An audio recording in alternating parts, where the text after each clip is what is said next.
So welcome, everyone. Welcome, welcome, welcome.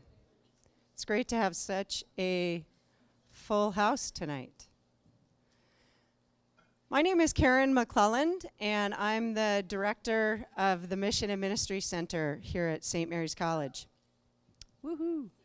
And I've been blessed to be able to co-sponsor this event tonight with SILSA and New Student and Family Programs and SIL. Traditionally, we have hosted what some of you would remember if you've been here long enough, if you're not a first year, the 5-Core Dinner.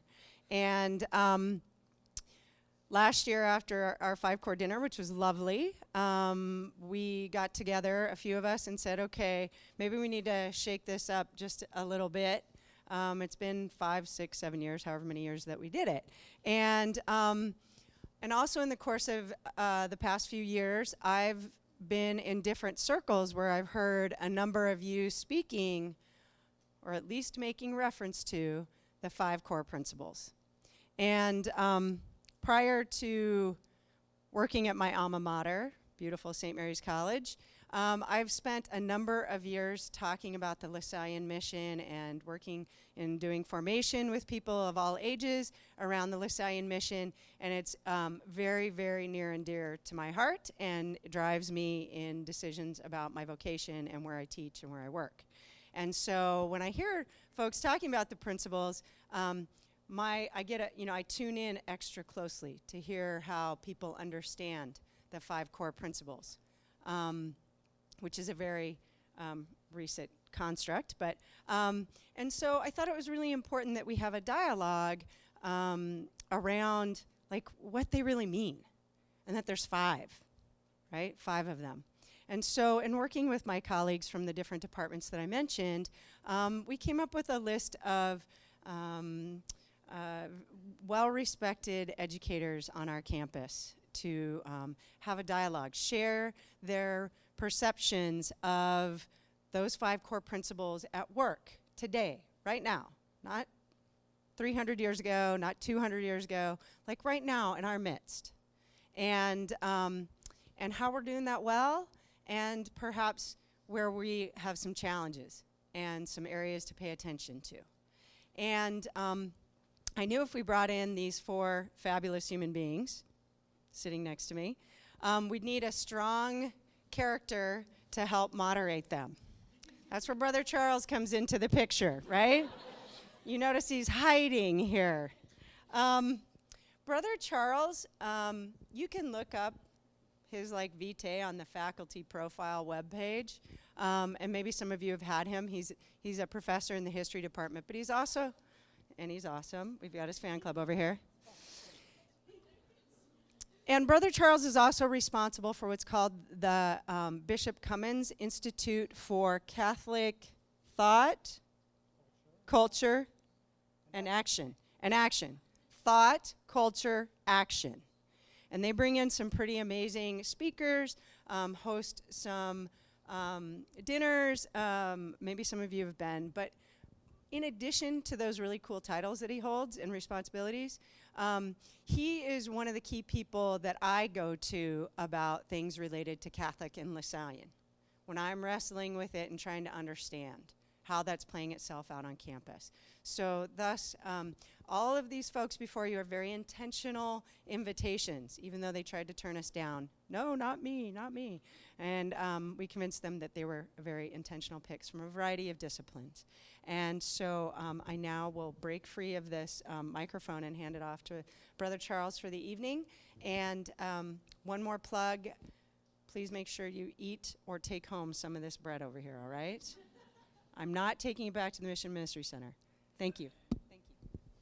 Thanks, Karen. So I have the easy job tonight of just giving stage directions and introducing good friends here. And I want to say, thank Karen for the introduction. Karen's been a Lasallian ever since at least you were a freshman here at St. Mary's College. So that's a few years ago. We have a couple of special guests here tonight. One is an individual from Brothers Headquarters in Napa who has the responsibility of helping colleagues understand the Lasallian mission, and that's Mr. Greg Coper. Where'd he go? Greg, over there. Good. And then I'm not the only brother in the room. The other brother here is sister Dolores Montini, back there.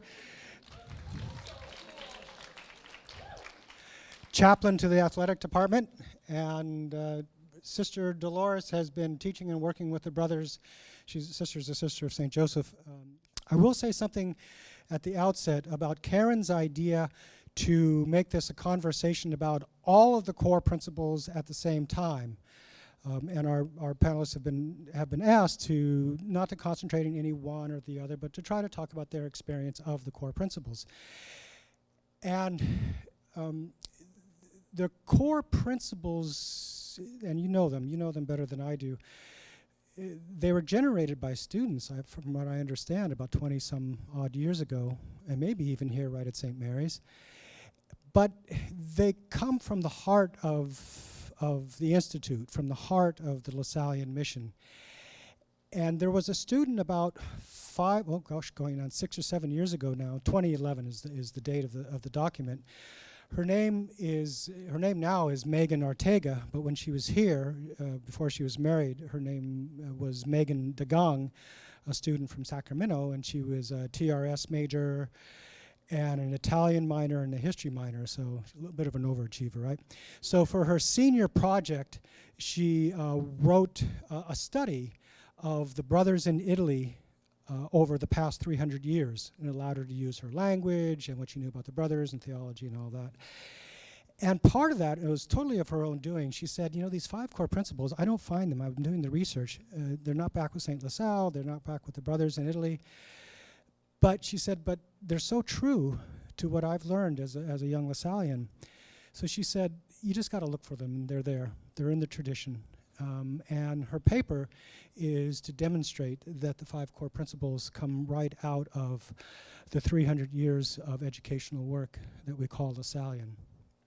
And so that's why there's this little blurb from her essay here. The Lasallian mission can most, and just share, every other one I put on seats here. The Lasallian mission can most easily be explained by using the 5 core principles of Lasallian education, the pillars on which the Institute is built and the ideals which it exudes. The core principles are a modern expression summarizing the tenets by which De La Salle and the early brothers operated, inherent in his philosophy, actions, and beliefs. They connect the modern expression of the mission with the work and the words of the founder. Okay? So just to give it a little bit of a pedigree, which I think that pedigree is immediately going to be challenged and undone by our first speaker, whom I now turn things over to Professor Ann Carpenter from the Religious Studies Department.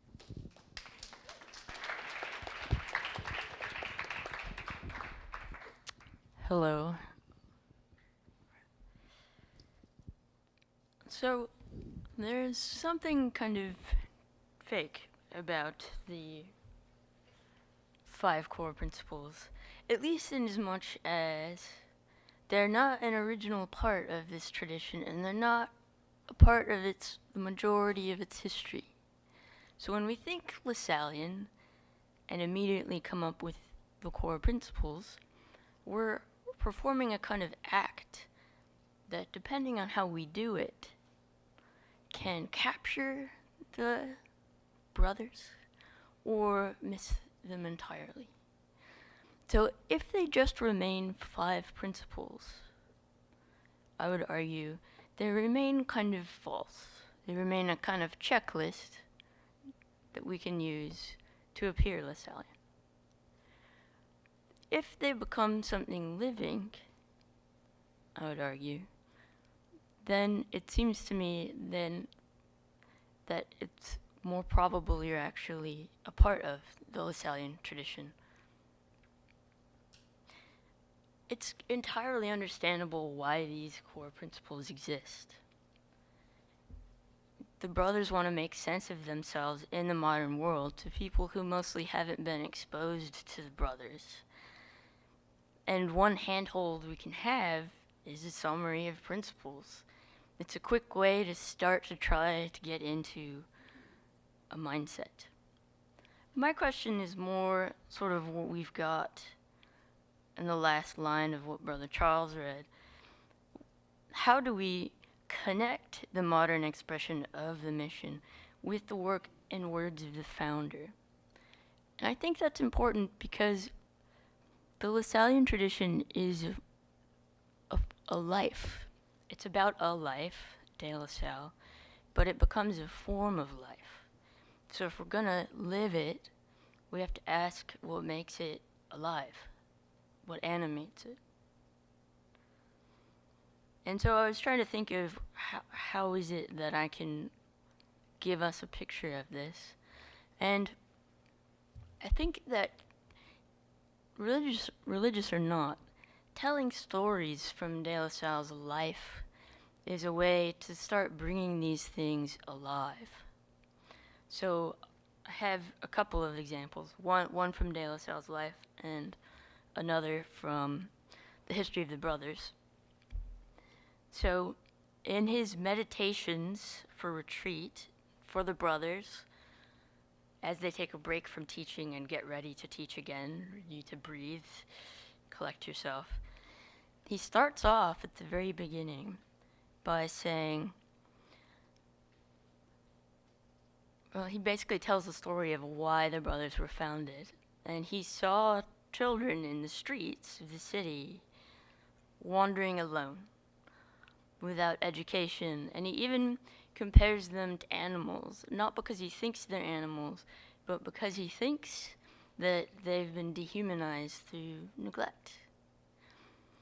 And De La Salle responds by wanting to give them an education, not only so they have new opportunities, but primarily so that they can perhaps meet God, think about God.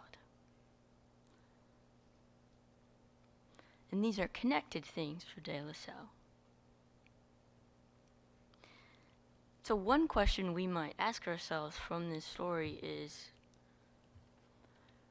how do we shape other people and ourselves into the kind of people who would look on others and see them as capable of the dignity that De La Salle clearly sees in these children? How do I become a person who's able to creatively respond to the problems in front of me? How do I have the creativity that allows my faith, whatever it is, to inform the decisions I make?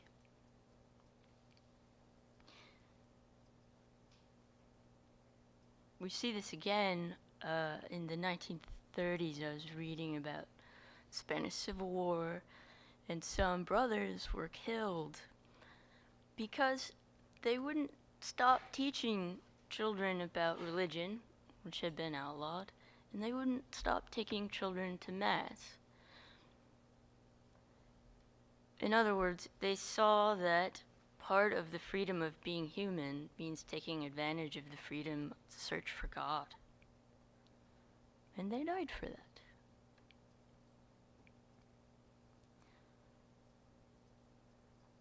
To translate these relatively old principles into our era requires making them relevant, but at the same time maintaining the strangeness of the founder himself. So we have to translate what's alien to us as well and keep that.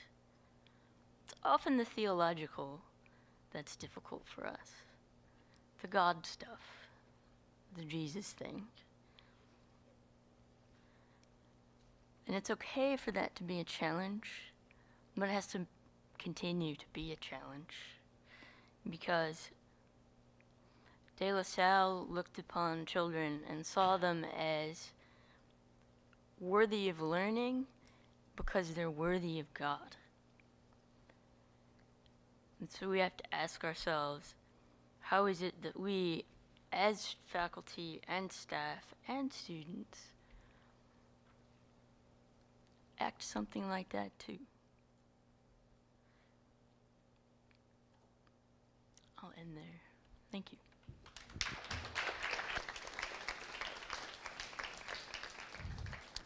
Thank you, Professor Carpenter. So Professor Carpenter brings us your insight from the Theology and Religious Studies Department.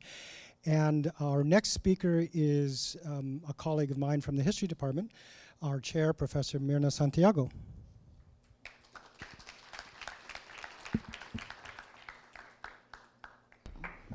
There we go. You took exactly 5 minutes. I'm going to aim for the same. But off the cuff and without notes. Because I really didn't know what the question, I thought I was going to answer a different question, so I was still trying to think about this. But in 5 minutes, I would say that the Lasallian core principles are not reality. They are principles, right? They're aspirations. They're like the Constitution of the U.S., the Universal Declarations of Human Rights, which when the students read it, it's like, none of this is true. I was like, no, it doesn't reflect reality. It reflects aspiration, right? These are aspirational. These are how we see ourselves or how we hope to see ourselves in our community. But as such, because they're aspirational, they don't become real just because we say they are, or just because we wish they were, or just because we have good intentions.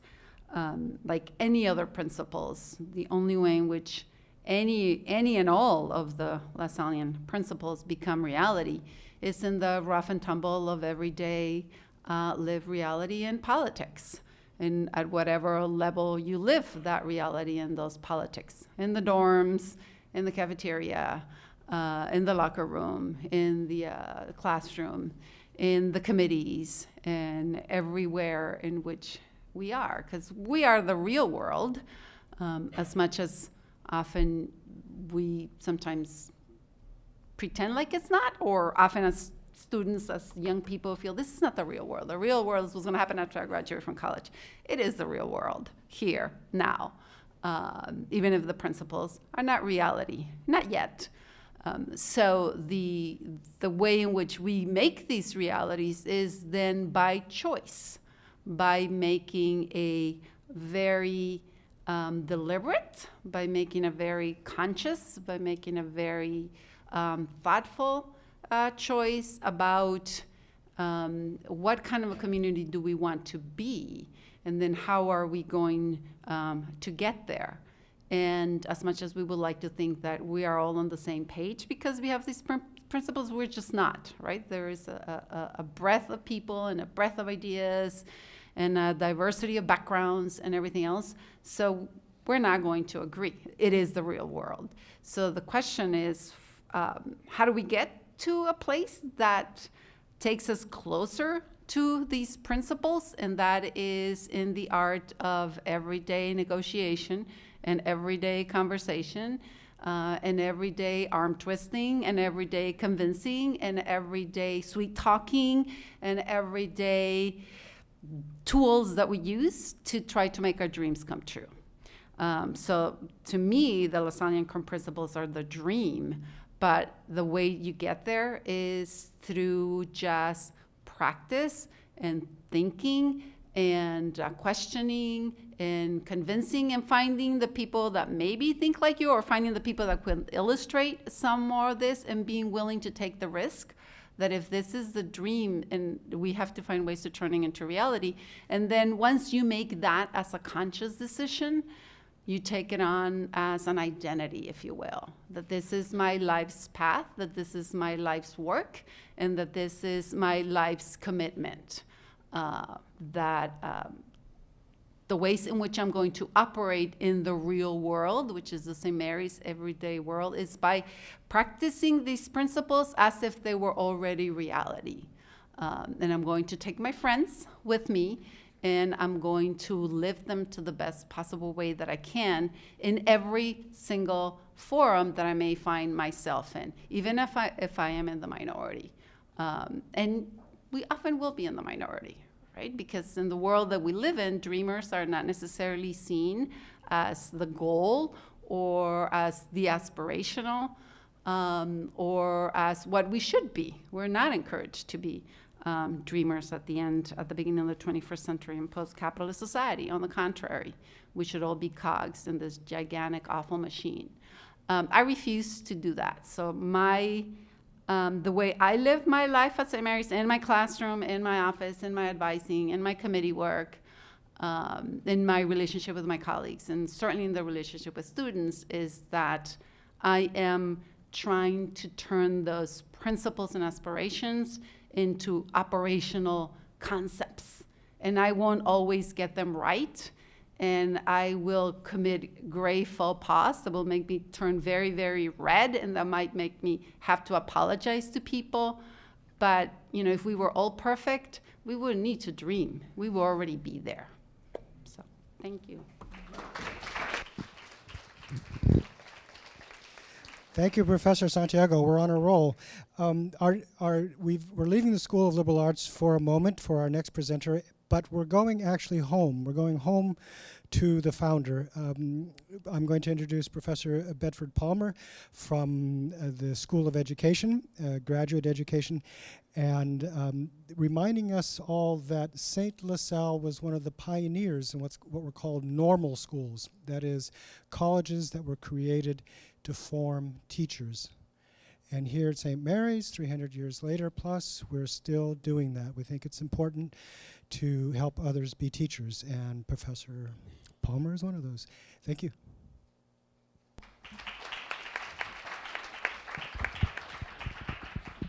So I feel a little embarrassed to to throw out just a minor difference. So I am from the education School of Education, KSOE, but I'm a counselor. I'm part of the counseling department. So though I teach here, like my trade is actually in doing counseling and psychotherapy. I'm a psychologist, and that shifts a little bit the way that I look at what a principle is and what a core belief is.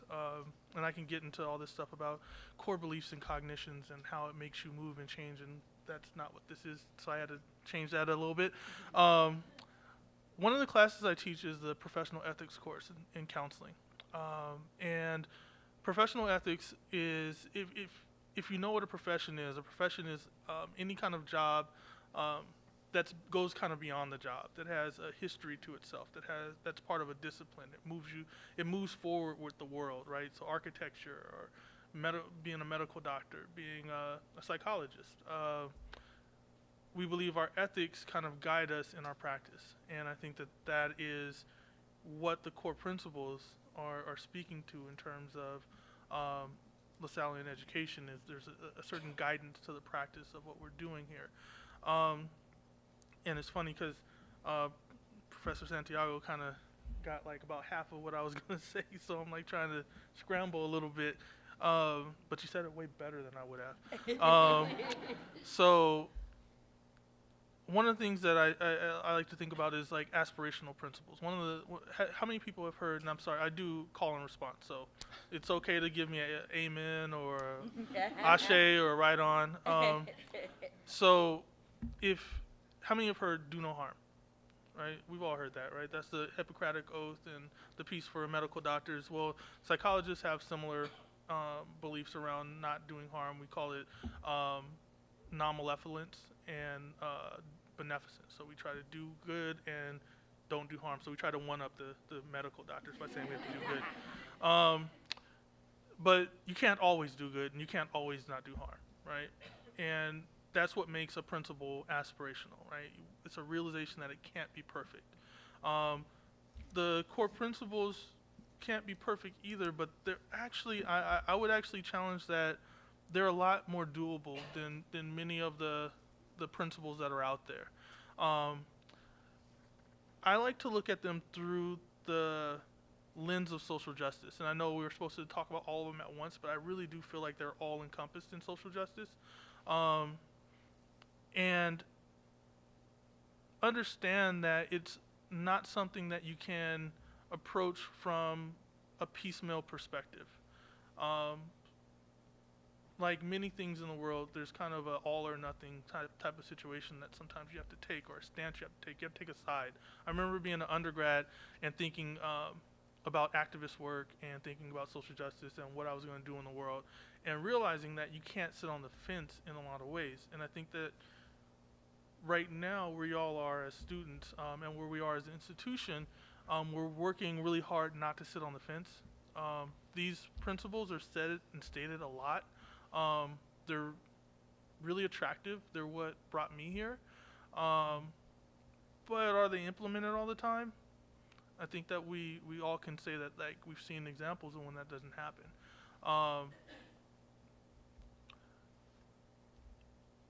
I'm looking, I have 2 minutes, so how can I wrap up? I have 1 minute. So what I think that I would like to kind of just share is the idea that if you're going to adhere to these principles, you can't really half it, right?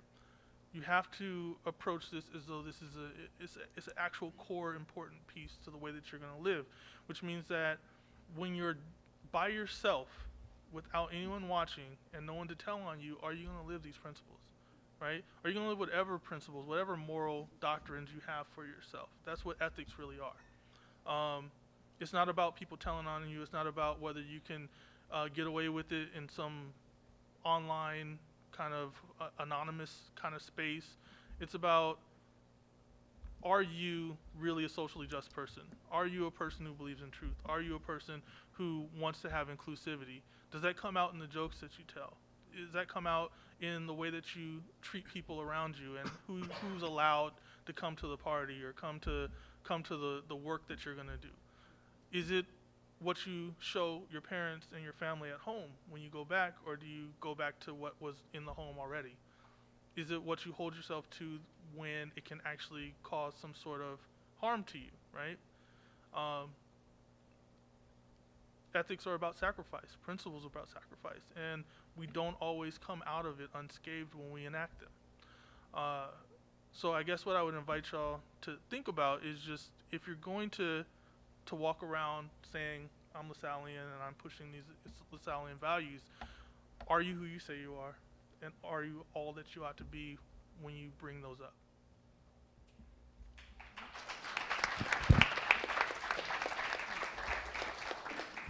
Thank you, Professor Palmer. And so we return to the School of Liberal Arts for our final panelist before we open things up. And I'm going to introduce now Professor Cynthia Ganote from the Sociology Department, who's going to share with us some thoughts about. Thank you so much, brother.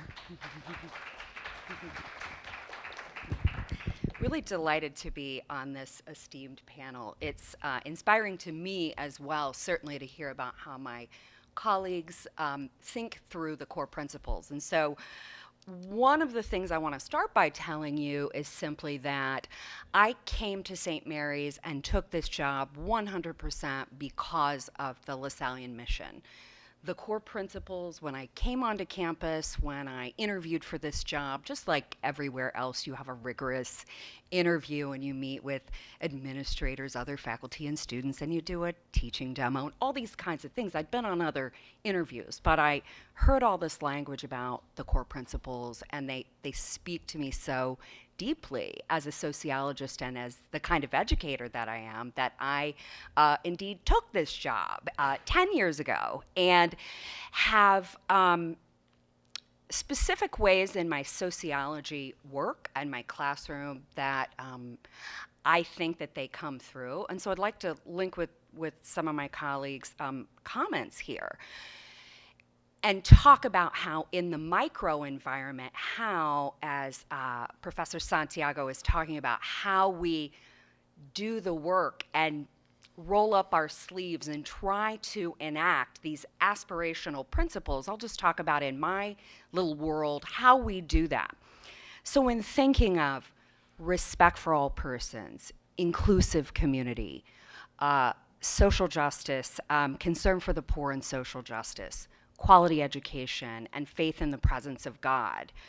When you, in my classes, some of my core classes are gender sociology, sociology of race and ethnicity, and social movements, or how people mobilize in order to create social change. So I'll kind of focus on those three and the way that for me, enacting the kind of dialogue in the classroom amongst students is a way that we attempt to embody those principles. So, for example, in sociology, I'm sure it's used in other disciplines as well, there's a concept called social location. And it's about where you fit into the social structure based on your unique combination of, in categories of race, ethnicity, sexualities, gender, nation of origin, language, political orientation, age, these kinds of things. So I think a lot about each of us from different social locations in every classroom coming together to talk about issues like race and ethnicity. That's not particularly easy. And so it's my job to create all the conditions, I believe, as an educator, it's my job to create all the conditions in which people can come to dialogue, cross-racial dialogue in this particular example, with every day and every minute an embodiment of respect for all persons, inclusive community, concern for the poor and social justice, quality education, and faith in the presence of God. And the way I think of that is there's a spark of dignity, respect and dignity deserved in each person. And whether that person in front of me is a believer from any different faith or a non-believer, it's the inherent dignity of each person. So when we come together in a class like my Sociology of Race and Ethnicity class, every single class, it's very dialogue based, and my students come together in order to talk about what's difficult, to talk about whiteness, to talk about systemic racism, to talk about not only theories of white supremacy, but how those play themselves out globally, nationally, and yes, on our very own campus. These are not easy conversations to have, and I not only admire and respect my students for doing the reading, they do. They prepare every single time as far as I can tell. I mean, maybe somebody slips in there, you know what I'm saying? But people prepare. They come in ready to talk. They come in ready to to take frameworks and put them into real life and apply them to real life and talk with others of different social locations about what it is that this means to be someone from a different social location who perhaps receives microaggressions and in some cases macroaggressions certainly on a daily basis. What my students learn in community is how to sit with those realities, how to understand what it means to be in somebody else's shoes. And so I say this just as I believe that, like all my colleagues here, I believe it's our work to try to embody the principles. I believe in it so much. I took this job 2,400 miles away from my family in Louisville, Kentucky. I'm from a working class family that stays typically very, very local. I moved that far away by myself into this community because of my deep, deep belief in these principles. And I watch my students, with inspiration, I watch my students on a daily basis embodying them, embodying care and empathy and compassion, hearing someone else, hearing their experience, being able to say, you know, I really loved what you said, and part of it, you know, I see it differently, and being able to build on each other's comments and weave and collaborate. And so for me in my world, I get to watch my students do the work of it. I know that same work is done, as Myrna was saying, in the residence halls, in the dining hall, in the Mission and Ministry Center, in SILSA, all these different spaces. And I want to really highlight, I know maybe later we'll have a question about challenges because Karen asked me to think about that as well, but what I want to highlight for now is the inspiration that I receive truly every single day from my own students enacting these principles. And so I know, and of course, that's just my little world. That's my one little piece of St. Mary's College. And I know it happens in other spaces across campus. And so I find that very hopeful. And I also find it very painful when those principles have been violated. It's extremely hard, not only individually, but as a community, when we hear of something like Professor Reina Leon's experience that she wrote about in the Chronicle of Higher Education, that happening on our campus. We have to struggle as an individual, but as a member of a community that has these aspirations, we have to struggle with these kinds of things, and with the fact that any number of the members in our community say, I'm not getting to experience this on a regular basis. And so I think that gives us a lot of work to do, a lot of challenges, and a lot of, we have our work cut out for us, but the work is so important that that's what animates me as a professor.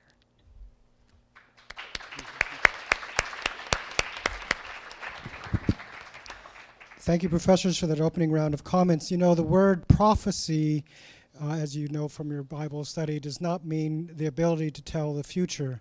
The word prophecy means the ability to call people to the present and to see things through God's eyes, to see the reality of things. And so our professors this evening asked us some prophetic questions. How do we shape ourselves and others to see others as capable of dignity? How do we make the principles real in our rough and tumble daily lives? How are the principles guidance in ethical behavior? How do we realize aspirations 100%, even when no one is looking? How do we enact these principles in the very confines of our daily circles of activity, and with everyone from every background and walk of life? And what are the ramifications for this, for the world beyond? We have an opportunity now. I'm going to invite you to, just with your neighbors and small groups, to talk about your best experience of the 5 principles, your thoughts on what was shared just this evening, any questions you might have for our panelists or observations that in just a bit you'd be willing to offer to the group. Okay, so let's take a few minutes talking amongst ourselves with your neighbors. And you have those blue sheets to help you if you'd like.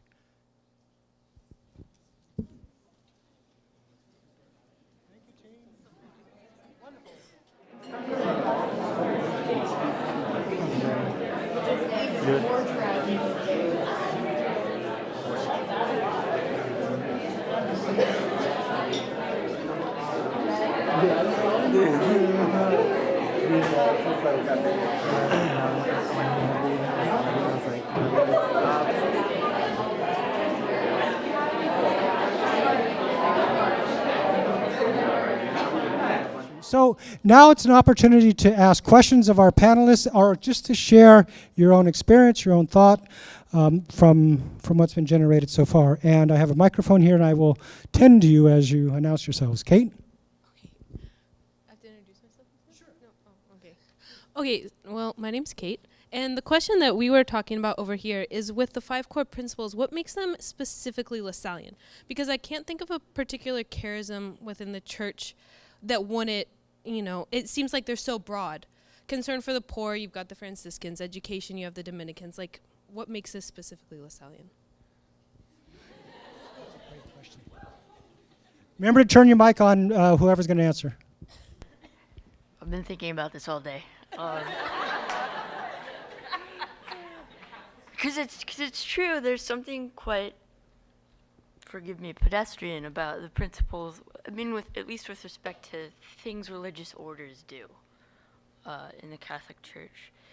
But I think to return again to De La Salle, one of the things he does is he takes these pedestrian ideas like dignity of everybody, and so these normal principles that everyone's expected to have, and he applies them especially to the classroom. At least I'm thinking of his writings. For him, the classroom is a kind of microcosm, a mini universe of the cosmos, kind of packed down example. And so I think that that's at least one part of the unique achievement. Isn't the principles themselves, but the idea that the classroom is a living place where these have to happen and where we often first learn them. And I'm going to add one. I know am I cheating because I wasn't part of the, but there is the mission of education that LaSalle gave birth to is driven by two ideas in particular: faith and zeal. And you don't hear zeal too much. It's sort of an odd word, but for Saint LaSalle and for the brothers who came after him and then their colleagues, zeal is, you have found something, this goes back to what Professor said about the classroom, you have found something so exciting and so genuine and so important, the pearl of great price, right? That is the power of education to transform lives and to save souls, is that this is something which can get you out of, over any sort of hurdle, and it's something that you want to give to absolute everyone. Voltaire called the brothers les frères ignorantes, the ignorant brothers, because they dared to give education to people who didn't deserve education, right? And that's an insight that's not unique to the brothers, but it certainly marks us off. If I can offer maybe a less philosophical, no, I mean, like, because I don't want to try to stand up to people who actually are scholars in this, but I always like to think about when you ask that particular question of what makes it theirs. I believe when you do something better, it gets to be yours, right? And so if you want, no, I'm just saying. So if the Christian brothers and believe the Lasallian core principles in the way and enact it in a way that distinguishes them from other orders, I think it's theirs. And if they don't, then I don't know. And so I think that as people who are trying to support the Lasallian core principles, the idea is that they become yours if you can win them, if you can be them more. And then you don't have to have the discussion or argument. People just know you for who you are.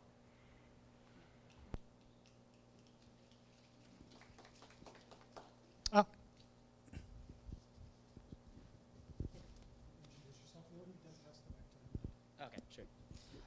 Hello, my name is Elias. What's up, guys? So I think it's great that we have these 5 core principles, and it's amazing that we can actually, attempt to follow them. But there are others that may not follow them. And my question is, I mean, when you interact with those types of people that kind of disagree with your values, how are you expected to, defend yourself, or interact with them in a peaceful way, but also hold your ground?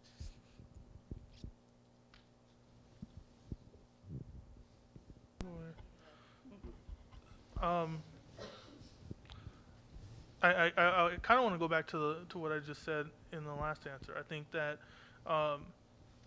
there's research that shows that if you try to argue with people and try to get them to come around to your viewpoint, you're actually going to get them to kind of dig their heels in and stay in their own viewpoint a lot harder, a lot more firmly. I think that you show people that something works.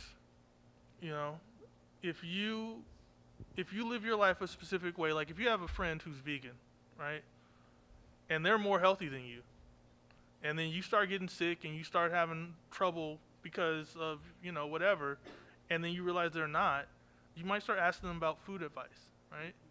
If you have somebody who is good at, your friend who likes the inspirational quotes and they never get depressed,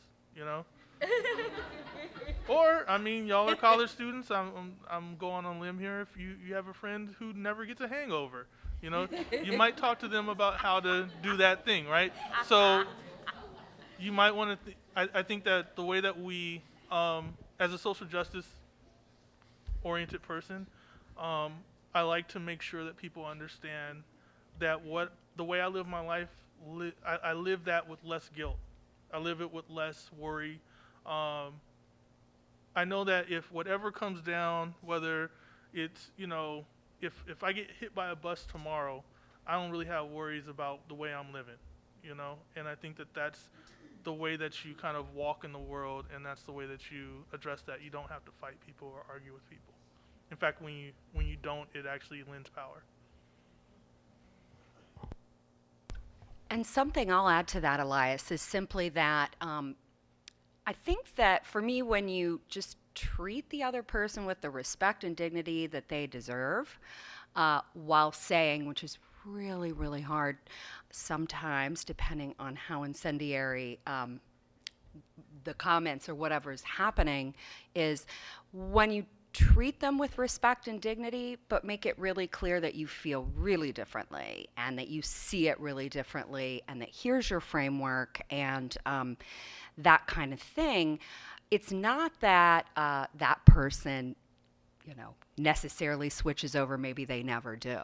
But sometimes, it seems to me at least, sometimes just using your voice to say, I don't agree with what's going on here. I'm going to call this out, and I feel like this is a real problem. And sometimes you get social control for that. I've gotten it, for sure, no doubt. I have.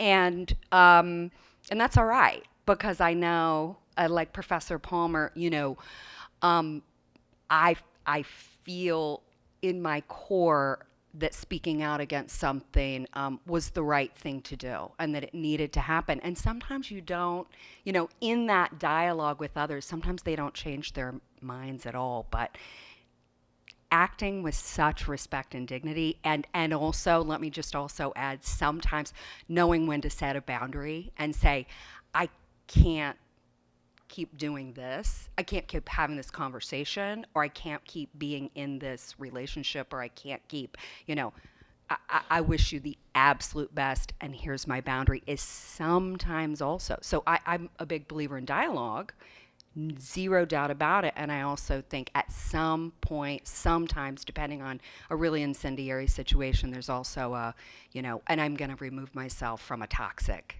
situation. And so I think it takes a lot of discernment, actually, a lot of real going inward and thinking, and if it's your way, praying or meditating or asking for advice and things like that. But that always, did I treat the person with respect, even though I vehemently disagree?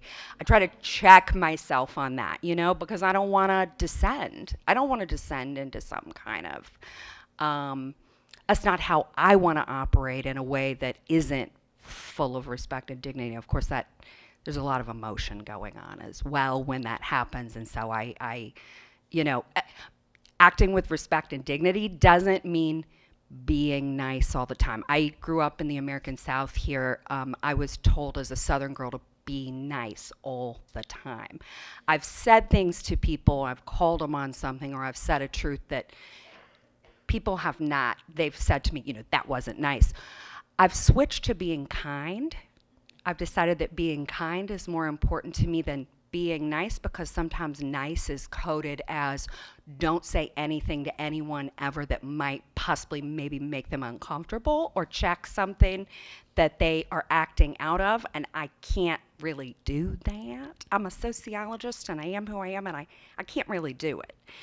But, so I can't be nice all the time in that coded language, which is like, be a lady and, all kinds of stuff coded in there. But I can be kind, and I can hold myself to that standard. So sometimes being kind is saying something hard, and that I can hold myself to.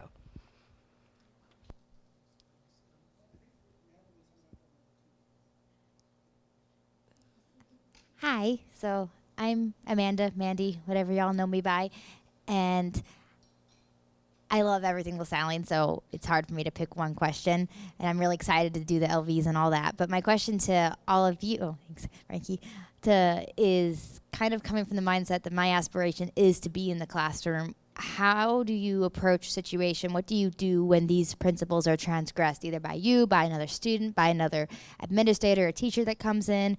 What do you do?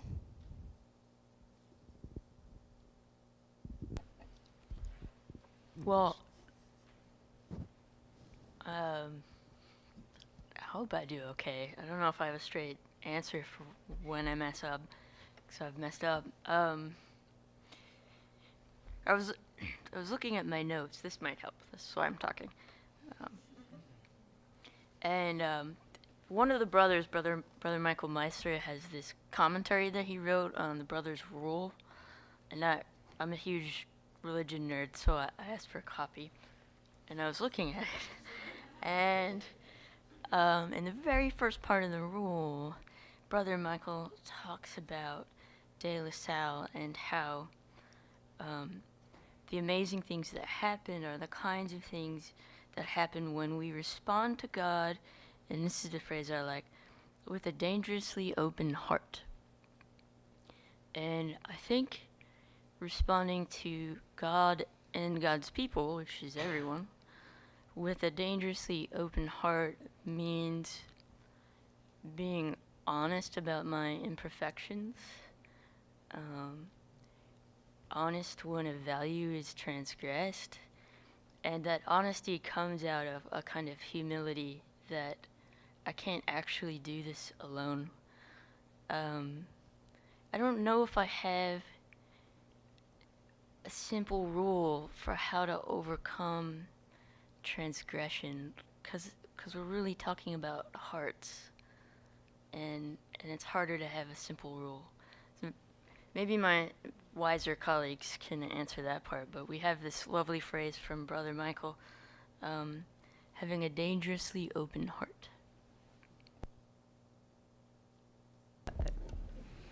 In the classroom, which is, I think there's a couple of ways to approach it, and again, depends on which position you hold in the classroom. I'm assuming here that you're thinking you're the teacher as opposed to the student, right? Yeah, that's the goal. It's a good one. I recommend it. Good gig if you can get it. The part of the key lies in creating a classroom that will not get to that point, right? So it takes experience, and it takes a lot of deliberation, I guess, to learn how to make a classroom that is both open and where people and students will feel very comfortable speaking their minds, yet at the same time that does not allow for disrespect and hurtfulness, right? Because we all come out of different situations, and then we all find ourselves in the classroom. And often what I find in the classroom is that comments that students may make often, not always, often come out of a sheer unconsciousness of what's coming out of their mouths. When that's the case, right, that somebody just says something and you can see the class, and half of the class, their eyes are like popping out of their heads, their mouth has dropped to the floor. And this person said it without necessarily thinking it through, out of thoughtlessness rather than out of a specific meanness, right? If it's out of thoughtfulness, hopefully by the time you get to that, you will have created an environment in the class in which we can stop and say, where did that come from, right? How is it that somehow a rape turns out to be okay in the statement that just came out of that person's mouth? And the first thing that you do is that absolute positively, you depersonalize it. We're talking about ideas. In the classroom, we're always talking about ideas. So we're not talking you specifically X, but it's like, okay, let's break down the way in which this idea came across. That's one thing. if you have a situation in which that sometimes always happens, that you have the person who knows what they're saying and who is being mean on purpose, that's a different level altogether, right? And that one, you have to handle it in the classroom in ways that you do not, you stop the conversation, but again, you do not personalize it in the classroom itself, but you do make room for let's talk about this later, or this is a very difficult conversation. And I always approach those issues again from asking a student, did you really mean this, and why would a hurtful comment be made? You know, I don't come at it from somebody made an offensive comment. I come at it from somebody made a comment that was hurtful to somebody else.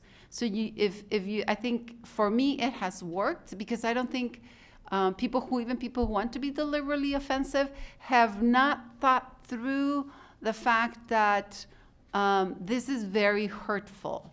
And if your own self-image, why would you want to be a person who is hurtful to somebody else? Right? And if that's the case, then when we can talk about it outside the classroom itself.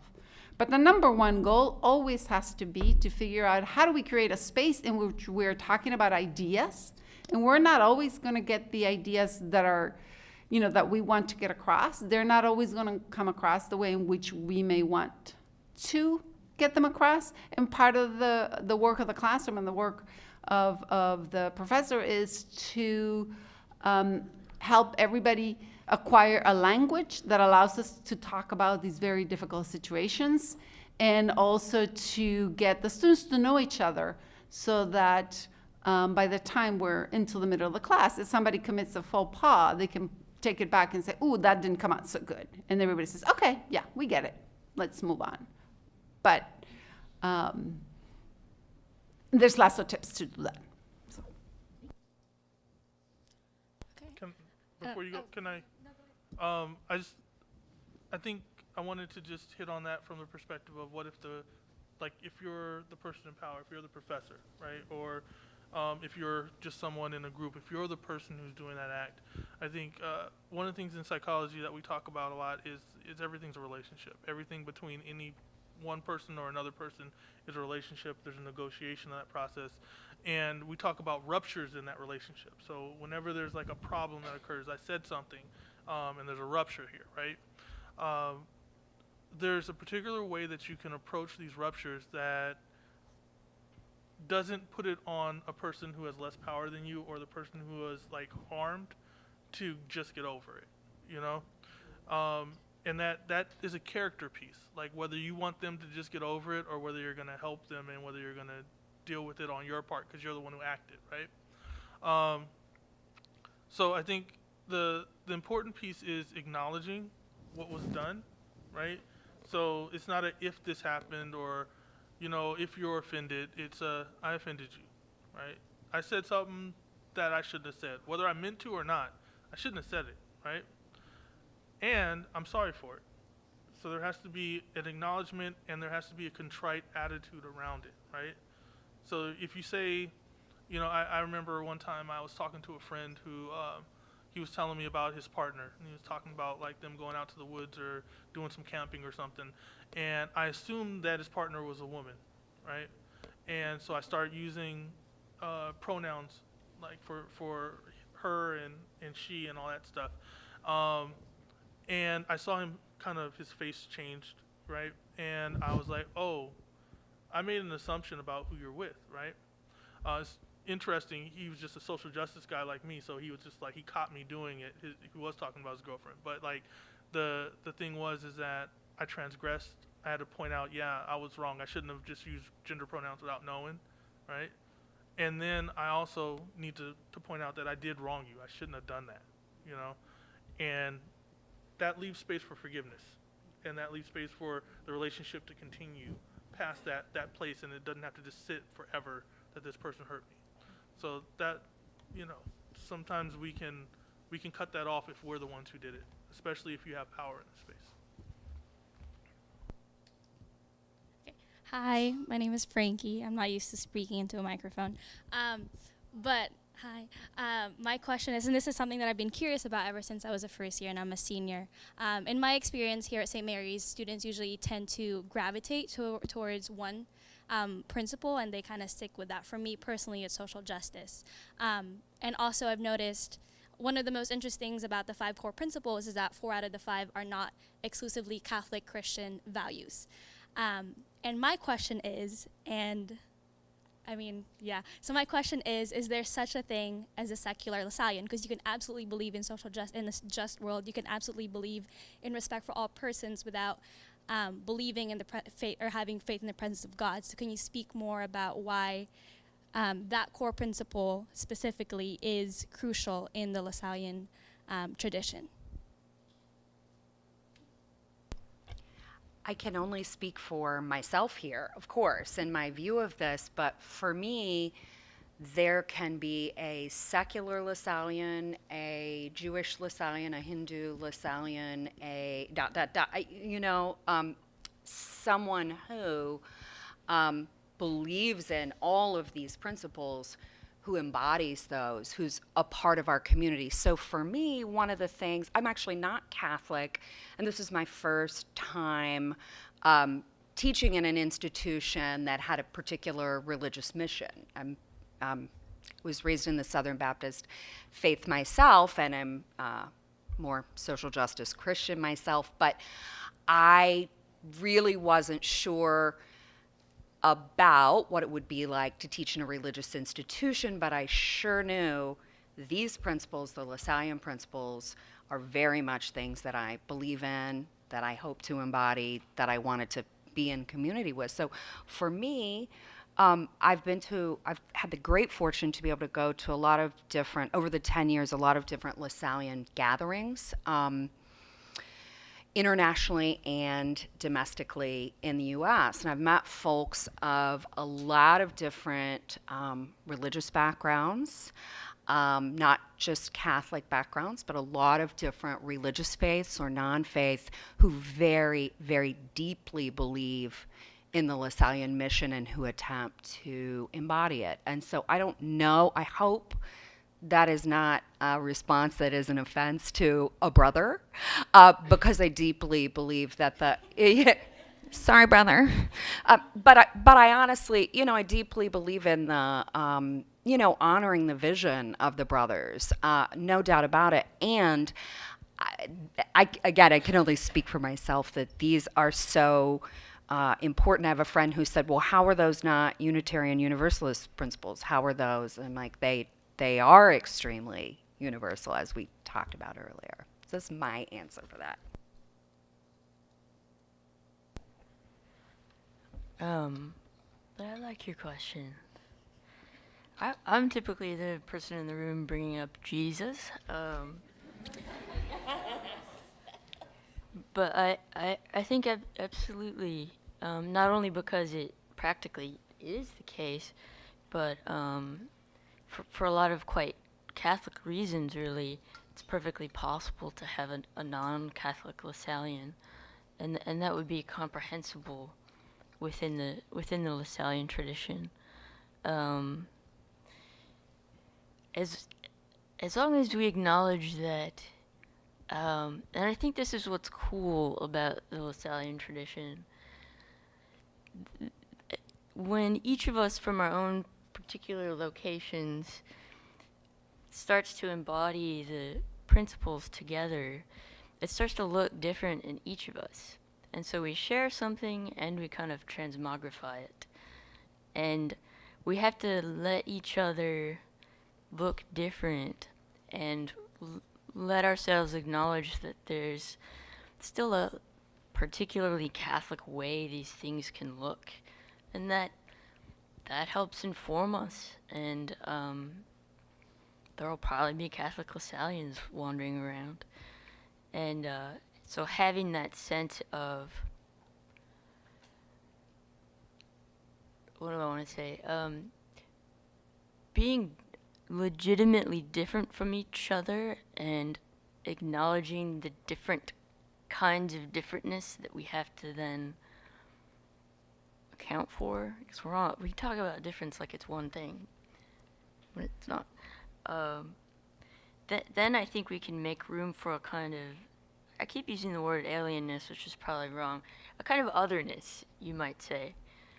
Like, let the Catholic be concerned about transcendent things, and acknowledge the secular Lasallian as quite real in their own way, in a different way, but in their own way. I'm going to stop talking. All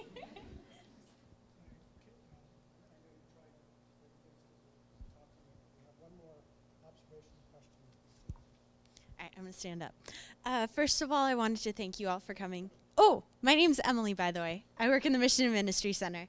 My specific area of work is Lasallian education, so this is kind of my jam. First of all, I wanted to thank you all for coming and speaking on this panel. Secondly, Frankie, you kind of stole my question. It's okay. So if it's not too much in the same vein, I was wondering how we could incorporate both the principles of faith in the presence of God and inclusive community without playing one down, and accepting them as equally important in the Lasallian tradition, because I've seen one played down or the other, and I was wondering if there's a way to balance those.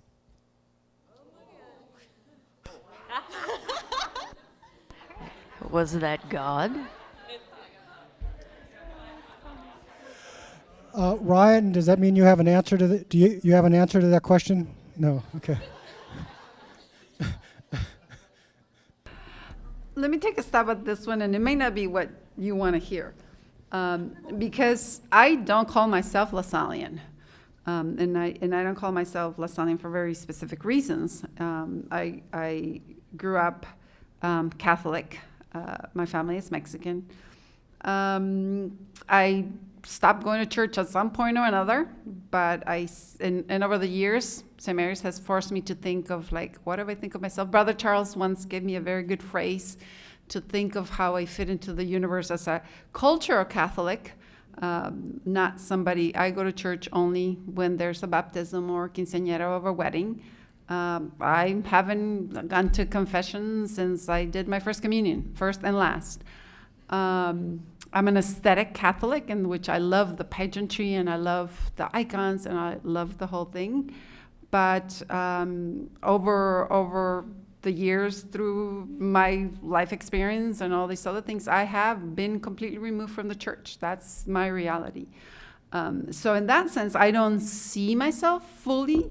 I don't see myself as Lasallian because I don't feel Catholic, to be honest. But nevertheless, I feel very comfortable in that world because I see all kinds of convergences and intersections between the stuff that I believe in and that I think I stand for with a Lasallian tradition. And to me, that is perfectly fine. If I don't fit the model, I still think I have a lot to contribute, and I still think that from where our intersections come, that's where I meet the Lasallian mission and the Lasallian principles.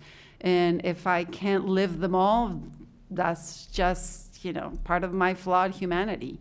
But that doesn't mean that therefore I can't claim the ones that I do converge with and that I cannot have a very, very, very, very good working relationship with all of them.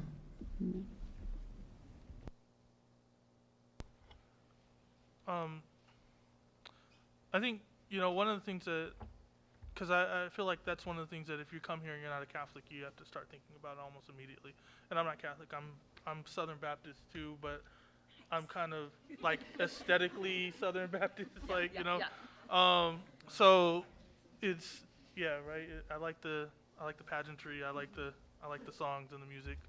I was in the choir, that's where I had my time. But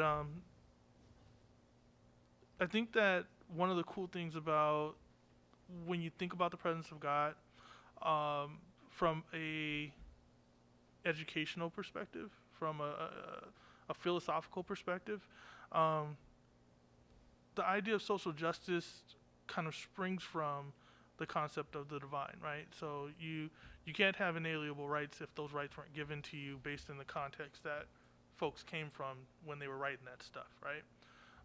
Now you can kind of leap to that now, and other people have leaped to that suggestion of people having inherent goodness in other traditions, but if you're coming from a Western context, it comes from kind of a specific place.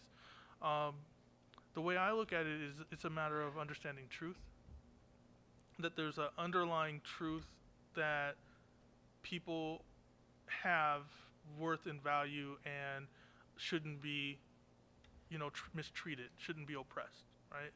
And if I can understand that there's a regular truth there, I don't necessarily need to deify that truth, I think that goes for pretty much all of what we do in educational settings.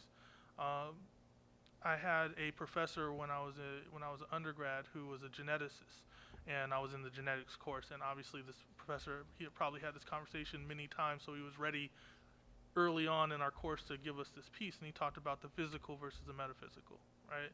And so he's like, look, I'm a scientist, I deal with the physical, that's what I can measure. Other people deal with the metaphysical, and they can speak to that, but one or the other don't necessarily comment on each other, right? It's a matter of tools. So I think that I can work towards social justice and hold a deep value for this idea that there's a truth there without it necessarily having to be either Catholic or even Judeo-Christian. That said, the more I'm here, the more comfortable I am kind of going back to my own tradition and thinking that there is like kind of a presence around, a spiritual presence that kind of moves and focuses a lot of the work. And again, I'm not going to necessarily say it would be Catholic God. It's just there's a spirit that I feel like when I'm in the classroom and I'm speaking and suddenly things kind of clicked in order and all the students start going like this at the same time, and then I'm like, oh, they're doing that and I'm doing that, and my preacher tone and then the Southern Baptist kind of gravel starts to come out, and I'm just like, oh yeah, and the Holy, really it's like a Holy Ghost kind of hits you, and I'm talking about, research in psychology. I'm not talking about spiritualism, but it comes out, and so there's that piece and that aspect too. So I like something that Dr. Santiago said. The classroom is is a sanctuary for us. In response to these last two questions from me, I probably can think that a Catholic couldn't say anything better than what the angel said when Jesus was born. Glory to God in the highest, and peace to people of good will. Right? So my job is to turn things now over to Nick, who's going to give some thank yous to our panelists and in general close us. Yes, everybody, let's give a big round of applause. Thank you.